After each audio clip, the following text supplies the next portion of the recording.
Alright po, so ito Motopoz 155 po. So kinonvert natin ito ng 175cc So sa mga naka-schedule dyan, mga TMX 125 Alpha, 155. So wala pa po tayong cylinder head. So itong Idol, shoutout. So itong kay Idol, kagandahan niya at Motopoz 155. So hindi mo na kailangan magpalit ng cylinder head. So yung dating cylinder head pa rin niya ang ginamit natin. Kaya pwede. So sa mga naka-schedule po yan, hintayin-hintayin nyo lang yung mga cylinder head natin na pang 175 po at 150 tsaka 200cc. Malapit na pong dumating. Alright? So mga pinalitan natin sa motor ni Idol, ito nga po. Ito yung Motopoz. Kung tutusin nito talaga 150cc pa rin to. Ayun, no?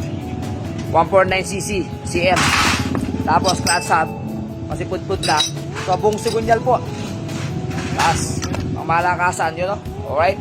So ngayon ito na yun, no? Napakalaki po. So tumas na yung stroke ng motor ni Idol.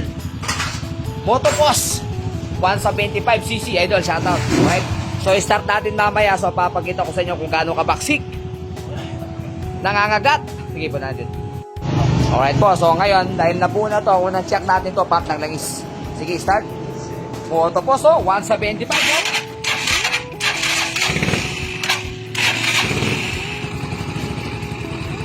Alright, okay. So napump na po na langis. So as you can see, napakabilis po. Ngayon lagay natin valve cover, palapatin. Alright po, ayan o. So may valve cover na, start natin. Yun o.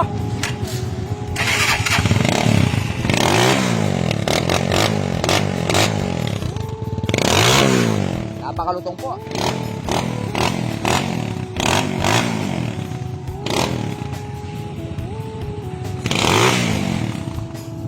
Tama-tama, may sidecar mo.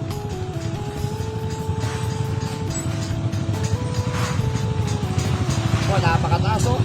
Tamasang stroke